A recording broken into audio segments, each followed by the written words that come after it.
జడ్జీల ఫోన్లు ట్యాప్ చేసి BRS party న్యాయ వ్యవస్థని విచ్ఛిన్నం చేసే ప్రయత్నం చేశారని దర్పల్లి రాజశేఖర రెడ్డి అన్నారు. కవిత ఫోన్ ట్యాప్ చేస్తే లిక్కర్ స్కామ్లో ఇరుక్కునేది కాదన్నారు. కాకతీయ కోట, చార్మినార్ మాత్రమే కొత్త లోగోలో సరిపోవు. ప్రతి అంశాన్ని మా ప్రభుత్వం ఇంకార్పొరేట్ చేసే ప్రయత్నం చేస్తోందని తెలిపారు. బీఆర్ఎస్ అనవసర రాద్ధాంతం చేస్తోందన్నారు. అన్ని డిమాండ్ల గురించి మాట్లాడే కేసీఆర్ కుటుంబం ఫోన్ ట్యాపింగ్ కేసుపై సిబిఐ విచారణ ఎందుకు కోరట్లేదని ప్రశ్నించారు.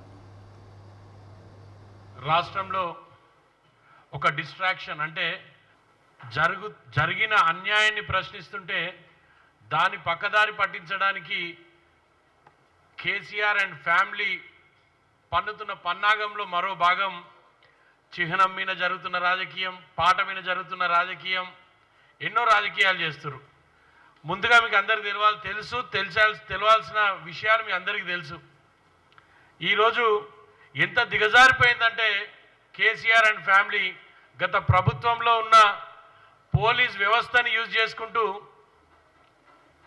న్యాయ వ్యవస్థలో పనిచేస్తున్న జడ్జిలని సహితం వాళ్ళ ఫోన్ ట్యాపింగ్ చేసిరంటే ఈ రాష్ట్రంలో ఇంతకన్నా అన్యాయం ఇంకేమైనా ఉంటుందో ఒకసారి ఆలోచన చెయ్యిరి. జడ్జిల ఫోన్లు రికార్డ్ చేస్తారా? ఇంత అధ్వాన పరిస్థితులా ఈ రాష్ట్రంలో? ఒకప్పుడు మేము అదే కోరుకున్నాం. ఈ దుర్మార్గం నుంచి బయటపడాలనే ప్రజలు ఈరోజు మాకు ప్రభుత్వాన్ని ఇచ్చిండ్రు, కాంగ్రెస్ పార్టీకి ప్రభుత్వాన్ని ఇచ్చిండ్రు.